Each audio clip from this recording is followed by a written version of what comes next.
Hello friends, আসসালামু আলাইকুম। কেমন আছেন সবাই? আশা করি ভালো আছেন। আমিও আল্লাহর রহমতে আপনাদের দোয়ায় অনেক ভালো আছি। সো ফ্রেন্ডস, চলে আসলাম আপনাদের জন্য নতুন একটা ভিডিও নিয়ে। তো আজকে যাব হচ্ছে মার্কেটে। আমার কিছু ঈদের শপিং আছে, কেনাকাটা বাকি আছে, এগুলো করতে। তো বেশিক্ষণ দেরি না করে আমি রেডি হতে চলে যাচ্ছি। ততক্ষণে যারা আমার চ্যানেলটি সাবস্ক্রাইব করেনি ততক্ষণে সাবস্ক্রাইব করে লাইক, কমেন্ট, শেয়ার করে দেন। আমি রেডি হয়ে আসতেছি। তো ফ্রেন্ডস, আমি রেডি হয়ে চলে আসলাম। তো এখন একটু চুল আঁচড়াবো, আর যেহেতু বাইরে যাব সেহেতু একটু মেকআপ তো করতেই হবে। যেহেতু ঈদের শপিং আর অনেক আগে শেষ করা উচিত ছিল, কিন্তু তারাবির নামাজের জন্য আর যাওয়া হলো না। আজকে ভাবলাম ঈদের কি শপিংটা করে নিই। অলরেডি আজকে রোজা 21টা চলে যাচ্ছে। তো মার্কেটে যাওয়ার জন্য সম্পূর্ণ তৈরি হয়ে আসতেছি। আমি রেডি হওয়ার বাকি কাজগুলো সেরে নিচ্ছি। তো দেখেন আমার ফাইনাল লুক। আজকের প্ল্যান হচ্ছে 3 হতে 4টা মার্কেটে যাওয়া। New market, Amin centre, Sanmar and finally school. তো প্রথমে যাব হচ্ছে নিউ মার্কেট। দেখা যাক ওখানে গিয়ে আমার জিনিস কোনো কিছু পছন্দ হয়। তো ফ্রেন্ডস দেখেন আমাকে কত কিউট লাগতেছে। দুঃখিত, আমার ক্যামেরাটা ভুলবশত উল্টা হয়ে গিয়েছে। আমিও রেডি হয়ে নিয়েছি, দিক দিয়ে আমার হাজবেন্ডও রেডি হচ্ছে। এরপর আমরা দুজন চলে যাব মার্কেটে। তো সবাই আমাদের জন্য দোয়া করবে। তো এখন আমরা রেডি হয়ে গিয়েছি, এখন রওনা দিব দুজন। আমার হাজবেন্ড অনেক এক্সাইটেড মার্কেটে যাবে বলে। So then wait and see আমাদের ফুল জার্নিটা। তো ভিউয়ার্স, আমরা বাসা থেকে বের হয়ে গিয়েছি। যেহেতু আমাদের দিক দিয়ে গাড়ি পাওয়া একটু কষ্ট, তাই আমরা মোড়ে চলে যাব। তো ভিউয়ার্স দেখেন আমরা মোড়ে চলে আসলাম। এখানে কত যানজট দেখতেই পাচ্ছেন আপনারা। যেহেতু ঈদ সামনে, তো ঈদের কেনাকাটার জন্য সবাই ব্যস্ত। দেখেন আমাদের আতরা ডিপো মোড়ের মার্কেটটা কত সুন্দর লাইট দিয়ে সাজানো হয়েছে। তো এখন আমরা গাড়িতে উঠে পড়লাম। যেহেতু আপনাদেরকে বলেছি প্রথমে যাব হচ্ছে নিউ মার্কেট। তো দেখেন কত সুন্দর বাতাস চালাচ্ছে বাইরে, এত ঠান্ডা বাতাস, কিন্তু ঘরের মধ্যে হলো অনেক গরম। এটা হচ্ছে সিপিডিএল মিড টাউন। তো মির্জাপুরে অনেকগুলো সুপার শপ আছে, বাট ওখান থেকে অন্যতম সুপার শপ হচ্ছে বাস্কেট বাজার, বাস্কেট সুপার মার্কেট। তো এখন ওটা আমরা ক্রস করছি। এখন আমরা চকবাজার চলে এসেছি। কিছুক্ষণ পর ইনশাল্লাহ আমরা নিউ মার্কেট পৌঁছাই যাব। ভিউয়ার্স দেখতেই পাচ্ছেন এখানে মার্কেটগুলো কত সুন্দর করে সাজানো হয়েছে। অবশ্যই আমি এই মার্কেটটার নাম ভুলে গেছি, কেউ জানলে কমেন্টে বলে দেন। তো দেখতে দেখতে আমরা নিউ মার্কেটে চলে আসলাম। কত সুন্দর করে নিউ মার্কেটটাকে সাজানো হয়েছে, অনেক ভালো লাগতেছে নিউ মার্কেটটাকে দেখে। আমরা এখন প্রবেশ করব নিউ মার্কেটে। তো আমি এসে এই জুতার দোকানে ঢুকলাম, বাট কোনো জুতাই পছন্দ হলো না। তো আমি এইটার দোকানে ঢুকবো, দেখি পছন্দ হয় কিনা আমার জুতা। তো দেখেন এখানে কত সুন্দর সুন্দর জুতা আছে। তো আমি জুতাগুলো দেখে পুরো মুগ্ধ হয়ে গেছি, এত সুন্দর সুন্দর জুতা এই দোকানটাতে। এদিক দিয়ে হচ্ছে জেন্টস কালেকশন। তো আমার এক জোড়া জুতা অনেক সুন্দর লেগেছে, পছন্দ হয়েছে। তো এখন এগুলো পরে আমি দেখতেছি কিরকম লাগতেছে। অনেক সুন্দর লাগতেছে, অনেক মানাইছে, কাপড়ের সাথে একদম ম্যাচ হবে। তো দেরি না করে জুতাগুলো নিয়ে নিয়েছি। তো এই দিক দিয়ে হচ্ছে লেডিস কালেকশন, সব জুতাই সুন্দর আছে। এই দিক দিয়ে হচ্ছে জেন্টস কালেকশন, দেখেন অনেক সুন্দর। দেখুন ভিউয়ার্স, কত সুন্দর সুন্দর জুতা এসেছে এবারকা। আমার থেকে অনেক ভালো লেগেছে, অনেক সুন্দর আছে জুতাগুলো। আমি যেগুলো কিনেছি অনেক কিউট আছে জুতাগুলো। তো এদিক দিয়ে আমার হাজবেন্ডের জুতা দেখতেছে আরো, দেখেন কত কিউট জুতাটা, কালারটাও অনেক সুন্দর আছে। তো আপনাদের জন্য আরেকবার দেখাই দিই আমি জুতার কালেকশনগুলো। দেখেন কত সুন্দর, কত কিউট লাগতেছে। আর এদিক দিয়ে হচ্ছে এটা দোকানের প্রধান কর্মচারী। এমনিতে মিথ্যে বলে লাভ নাই, উনি অনেক ভালো মানুষ, আমাদেরকে অনেক ভালো ভালো কালেকশন দেখে। আমি জুতা নেওয়ার পর নিয়ে চলে আসলাম ব্যাগের জন্য, একটা ব্যাগ কিনবো। তো আমার এই ব্যাগটা অনেক সুন্দর লেগেছে, অনেক কিউট আছে ব্যাগটা, তো অনেক পছন্দ হয়েছে। তো আমি সুন্দর করে নিয়ে নিয়েছি এই দোকানটার থেকে। আপনারা কমেন্ট করে জানান আমার জুতার ব্যাগ কেমন হয়েছে। আর এখন ব্যাগ আর জুতা কেনা শেষ, এখন যাব হচ্ছে কিনতে, অর্থাৎ নেকলেস কিনতে, আরেক জোড়া কানের দুল। এবং দেখতে দেখতে আমরা 3 তলা থেকে 2 তলায় চলে আসলাম, যেহেতু জুয়েলারির কালেকশন এখানে আছে। তো আমরা সম্পূর্ণ 2 তলায় হেঁটে দেখলাম একটাও ভালো কালেকশন দেখতেছি না জুয়েলারির। তো ভাবতেছি আমিন সেন্টার চলে যাব এখন। তো এখন আমরা আমিন সেন্টার চলে যাওয়ার জন্য গাড়ি খুঁজতেছি। তো সময় দেখি আমি দেখতেছি অনেকক্ষণ হয়ে গেছে, আমরা বের হয়েছি প্রায় এখন 11টা, 11:30 বাজতেছে। তো এই দিক দিয়ে আমার হাজব্যান্ড গাড়ি দেখতেছে। এটা হচ্ছে মার্কেট, নিউ মার্কেটের বিপরীত সাইডে। আপনারা আসলেও আসতে পারেন নিউ মার্কেটে। অনেক সুন্দর করে সাজানো হয়েছে, প্লাস কালেকশনও ভালো আছে। জুতার ব্যাগের কালেকশন তো অনেক অসাম, অনেক সুন্দর। যখন এসেছি তখন দেখি অনেক ভিড় মার্কেটে, প্রচুর প্রচুর ভিড় ছিল।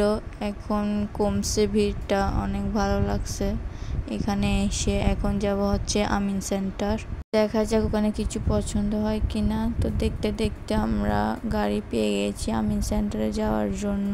উপলক্ষে প্রতি বছর নিউ মার্কেটটি অনেক সুন্দর করে সাজায়, লাইটিং করে।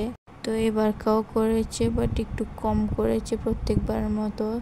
তবুও আপনাদেরকে আরেকবার দেখায় নিউ মার্কেটটি কিরকম সাজানো হয়েছে। দেখুন অনেক সুন্দর লাগতেছে, বাট আগের থেকে অনেক কম লাইটিং করছে। তারপরেও দেখতে অনেক ভালো এবং অনেক সুন্দর লাগতেছে নিউ মার্কেটটা। নিউ মার্কেটের লাইটিংটা কেমন লাগছে আপনারা কমেন্ট করে জানান। আর এখানে দেখেন ঈদ উপলক্ষে আর অনেক মার্কেট সাজানো হয়েছে। তো দেখতে দেখতে আমরা আমিন সেন্টারে চলে আসলাম। অনেক সুন্দর করে সাজানো হয়েছে আমিন সেন্টারটা, দেখেন। তো আমরা এখন ওখানে প্রবেশ করব, দেখি কি পছন্দ হয়, কেমন লাগে। দেখেন আমরা হাঁটতেছি, অর্থাৎ প্রবেশ করতেছি আমিন সেন্টারে। দেখা যাক আমিন সেন্টারে কি কি কিরকম কালেকশন আসছে, আর এগুলো সুন্দর কালেকশন কিনা। তো দেখতে দেখতে আমরা আমিন সেন্টারে চলে আসলাম, ঢুকেও গেলাম। তো এটা হচ্ছে প্রথম তলা আমিন সেন্টারে। দেখেন অনেক বছর পর আসলাম আমিন সেন্টারে। তো ভাবলাম একটু আমিন সেন্টারটা ঘুরে দেখা যাক আগের মতো আছে কিনা। আমি এখানে ঢোকার পর তো পুরাই শখ, অর্থাৎ রাতের মাত্র বাজে 11টা। দেখেন ফুল খালি বলতে গেলে, মানুষ আছে হাতে গোনা 2-1জন, বেশি নাই। কিন্তু আমি যখন ছোট থাকতে আসতাম মার্কেট করার জন্য, এখানে অনেক প্রচুর প্রচুর প্রচুর জ্যাম থাকতো, মানুষের কারণে হাঁটাই যেত না। বাট এখন দেখেন ফ্রিলি কত সুন্দরভাবে হাঁটা যাচ্ছে। এখানে ব্যাগও আছে, দেখেন কত সুন্দর। বাট এখানে কালেকশন মনে হয় আগের মতো ভালো না, তাই মানুষও আসা যাওয়া করে না, অর্থাৎ কেনাকাটাও করছে না। তো আমি এখানে ঘুরে ঘুরে দেখতেছি কিরকম কালেকশন আসছে, কি কি কালেকশন আসছে মার্কেটটাতে। তো দেখলাম অনেকক্ষণ ঘুরে কালেকশন ভালোই এসেছে, বাট মানুষ আসা যাওয়াটা কমে গেছে এখানে এই মার্কেটটাতে। অবশ্য আমি এসেছি অনেক বছর, অর্থাৎ 6-7 বছর আগে। তখনও অনেক জমজমাট ছিল, অনেক প্রচুর। তখনও এসেছিলাম হচ্ছে ঈদের শপিং করতে, অনেক শপিং করছিলাম বছরটাতেই। তো দেখতে দেখতে আমরা লিফটের কাছাকাছি চলে এসেছি। এখন লিফট দিয়ে উঠবো 2 তলায়। দেখেন গাইস, এখন লিফট দিয়ে উঠতেছি আমরা 2 তলায়। দেখা যাক 2 তলায় কি কেমন কালেকশন, কি কালেকশন আছে দেখতেই পাচ্ছেন আপনারা। এখানে বোরকার কালেকশন আছে, কাপড়ের কালেকশন, কাপড় বলতে বাচ্চাদের কাপড়ের কালেকশন আছে, বড়দের কাপড়ের কালেকশন আছে। একটাই দুঃখ, আগের মতো জমজমাটটা নেই মার্কেটে। তো দেখেন এখানে আমার নামের বোরকা হাউসও আছে, জাহান বোরকা হাউস। চাইলেও আসতে পারেন ওই দোকানটা থেকে বোরকা নিতে। এখন আমরা যাব হচ্ছে 3 তলায় জুয়েলারির কালেকশন দেখতে, যেহেতু আমার জুয়েলারি বাকি আছে, শুধু জুয়েলারি কিনবো। এখানে কলকাতা বাজার আছে, বেবি কালেকশন আছে। দেখেন অনেক সুন্দর সুন্দর কালেকশন আছে অবশ্যই। তো আমরা এখন 3 তলায় উঠতেছি লিফট দিয়ে। দেখেন সব জুয়েলারির কালেকশন 3 তলায় আছে আমিন সেন্টারে। যখন আমি ছোট ছিলাম তখন থেকেই আমি আমিন সেন্টারে আসতাম ঈদের শপিং করার জন্য, এখন আসি না অবশ্যই। তো ভিউয়ার্স দেখছেন এখানের অর্ধেক দোকান বন্ধ করে চলে গেছে, মাত্র 11:30 বাজতেছে রাতের। তো আমি ফুল 3 তলা ঘুরে দেখলাম, যেহেতু এসেছি ঘুরে যাই একেবারে। তো দেখতেছি, এখন ভাবতেছি আমি আমার কসমেটিকটা নিয়ে নিই, অর্থাৎ জুয়েলারিগুলো নিয়ে নিই। অবশ্য 2 হতে 3টা দোকানে ঢুকলাম, বাট নেকলেসগুলো আমার সুন্দর লাগতেছে না। তো ফাইনালি একটাতে ঢুকলাম, নিয়েই ফেললাম ওখান থেকে। তো আমি এক জোড়া স্পেয়ার কানের দুল নিয়েছি। তো শুধু স্পেয়ার কানের দুল না, একটা গলার হারও নিয়েছি, সাথে ওখানে এক জোড়া কানের দুলও দিয়েছে।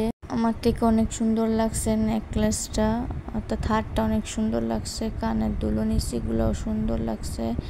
তো দেখেন, আমি ঠিক ওই দোকানটা থেকেই নিয়েছি আমার জুয়েলারিগুলো। তো হাঁটতে হাঁটতে অনেক টায়ার্ড হয়ে গিয়েছিলাম, সাথে ক্ষুধাও লাগছিল। তখন বাজতেছে রাতের 12টা, আর আমরা এখনো কিছু খাই নাই। তো ভাবলাম কিছু খেয়ে আসি, তারপরে বাসায় চলে যাব। তো আমরা খাওয়ার জন্য 4 তলায় যাচ্ছি লিফট দিয়ে। আর 4 তলায় আছে ফুড কর্নার আর জুতার দোকান, দেখতেই পাচ্ছেন আপনারা সবাই। তো এখানে ছেলেদের কাপড়ের কালেকশনও আছে। যেহেতু আমরা খাবার খেতে এসেছি, তো দেখতেছি কোথায় আছে ফুড কর্নারটা, এবং দেখা যাক কি খাওয়া যায়। ওই তো আমরা চলে এসেছি প্রায় ফুড কর্নারের কাছাকাছি। আর আশেপাশে দেখেন প্রায় অনেক দোকান বন্ধ হয়ে গেছে। আমরা 2 প্লেট ফুচকা অর্ডার দিছি। তো আমরা দেখতেছি কোন ফ্লেভারের আইসক্রিম খাওয়া যায়। তো আমরা এই রেস্টুরেন্টেই অর্ডার দিছি ফুচকার। তো এদিক দিয়ে দেখতেছি কোন ফ্লেভারের আইসক্রিম খেতে পারি। আমার অবশ্য আবার ভ্যানিলা ফ্লেভারের আইসক্রিম অনেক ভালো লাগে, অনেক ফেভারিট। কার কার কোন ফ্লেভারের আইসক্রিম পছন্দ ওইটা কমেন্ট করে বলেন। আর এইদিকে আমাদের ফুচকাও রেডি হয়ে গেছে। তো এখন দেখেন আমি ফুচকা খাবো। 2 প্লেট অর্ডার দিছি, 1 প্লেট আমার জন্য আর 1 প্লেট আমার হাজব্যান্ডের জন্য। এখন আমি ফুচকা খাবো। এরপর অর্ডার দিছি 2 প্লেট চটপটি। আমার আবার ফুচকা চটপটি খেতে অনেক ভালো লাগে, ভীষণ মজা লাগে। কার কার ফুচকা কার কার চটপটি খেতে ভালো লাগে ওইটা কমেন্ট করে বলে দিয়েন। আর এদিক দিয়ে আমি ট্রাই করতেছি চটপটিটা কেমন। অনেক সুন্দর করে চটপটির প্লেট সাজিয়ে দিয়েছে। তো আমি এখন খেয়ে দেখলাম, অনেক অসাধারণ হয়েছে চটপটিটা। আর এদিক দিয়ে আমার হাজব্যান্ড ফুচকার মধ্যে চটপটি ঢুকিয়ে খাচ্ছে। তো এখন জিজ্ঞেস করলাম টেস্টটা কেমন, ও বলতেছে অনেক সেই অসাধারণ। তো এখন আমিও ট্রাই করে দেখবো। ওইদিকে আমি আবার ভ্যানিলা ফ্লেভারের আইসক্রিম নিয়েছি, যেহেতু আমার হাজব্যান্ডের ঠান্ডার সমস্যা আছে, তাই আমি আমার জন্যই নিয়েছি। আর চটপটিটা এতই ঝাল ছিল, বাট অনেক মজা ছিল, খেয়ে অনেক ভালো লাগছে। ঝালের কারণে চোখ দিয়ে পানি বের হচ্ছে। তো আমরা খাওয়া দাওয়া শেষ করলাম, এরপর চলে যাব হচ্ছে এখন বাসায়। দেখিয়ে দিয়ে আপনাদেরকে আরেকবার মার্কেটটা ঘুরে। দেখেন কত কিছু আছে এখানে, অনেক আইটেম আছে। কিন্তু একটা সমস্যা হচ্ছে, সেটা হচ্ছে আগের মতো জমজমাটে মার্কেটে এখন নাই অবশ্য, বাট ছোট্ট কাছে অনেক ঠিক আছে। এখন আমরা চলে যাব হচ্ছে বাসায়, যেহেতু অনেক রাত হয়ে গেছে, বলতে গেলে 1টা বেজে গেছে। এখন আমরা নিচে যাব এবং কিছু টিকিট পাইছি ওগুলো ফেলে দেন চলে যাব গাড়ি নিয়ে বাসায়। আর যেহেতু অনেক লেট হয়ে গেছে, রাত হয়ে গেছে, তো আর কোনো মার্কেটে যাব না, সোজা বাসায় চলে যাব। দেখুন আমরা লিফট দিয়ে নামতেছি, প্রথমে নামতেছি 4 তলা থেকে 3 তলায়। দেখেন সামনের দোকানগুলো, আবার আপনাদেরকে আরেকবার ঘুরে দেখাই। তো দেখতে দেখতে আমরা 1 তলায় চলে আসলাম। তো দেখেন এখন হচ্ছে কি যে লটারির টিকিটগুলো পাইছি ওগুলো ফেলবো। টোটাল টিকিট পাইছি হচ্ছে 10টা, ওখানে নাম্বার দিতে হয়। তো 5টাতে আমার দিছি, 5টাতে দিছি আমার শাশুড়ির। তো এখন এগুলা ফেলবো একটা একটা করে। তো এখন এগুলো আমি আল্লাহ তাআলার নাম নিয়ে ফেলবো। দেখি বিসমিল্লাহির রহমানির রহিম। আমি 1টা 2টা, তো 1টা 2টা করে ফেলতে ফেলতে আমার হাজব্যান্ড বলতেছে সবই একসাথে ফেলে দাও। তো আমি রাগ করে জিদ দেখায় সব একসাথে ফেলে দিছি। তো এখন মার্কেট থেকে বের হয়ে সোজা চলে যাব হচ্ছে বাসায়। আর এদিক দিয়ে আমি বের হতে হতে আমার হাজব্যান্ড বের হয়ে গেছে, বের হয়ে গাড়ি খুঁজতেছে। তো আমি ততক্ষণ আপনাদেরকে আরেকবার আমিন সেন্টারের বাইরের লুকটা দেখাই দিই। দেখেন কত সুন্দর লাগতেছে। তো লাস্ট পর্যায়ে গিয়ে একটা গাড়ি পেলাম, উঠলাম, উঠে বসলাম। যেহেতু 6-7 ঘন্টা হাঁটছি মার্কেটে, সেহেতু অনেক টায়ার্ড আমি আর আমার হাজব্যান্ড। আর এদিকে রাস্তায় কোনো জ্যাম ছিল না, তো যানজট ছিল না বিদায় তো আরামসে গাড়ির ড্রাইভার আমাদেরকে নিয়ে আসতেছে। তো দেখতে দেখতে আমরা মুরাদপুরের CPDL মিড টাউন ক্রস করছি। দুঃখিত ভিউয়ার্স, আমি ভয়েস দিতে কষ্ট হচ্ছে যেহেতু আমি অনেক টায়ার্ড। তো দেখেন অনেক দোকান, বেশিরভাগ দোকানই বন্ধ হয়ে গেছে যেহেতু রাতের 1:30 বাজতেছে। তো দেখতে দেখতে আমরা বাসায় চলে আসছি। তো ভিউয়ার্স, আজকের ভিডিওটা এ পর্যন্তই। আমার চ্যানেলটি যদি সাবস্ক্রাইব করে না থাকেন তাহলে সাবস্ক্রাইব করে দিন এবং লাইক করে দিন। আর ভিডিওটা কেমন লাগছে কমেন্ট করে বলে দেন। তো দেখা হচ্ছে নেক্সট ভিডিওতে ইনশাআল্লাহ। ততদিন সুস্থ থাকেন, ভালো থাকেন। আল্লাহ হাফেজ, আসসালামু আলাইকুম, খোদা হাফেজ, tata, bye bye, see you.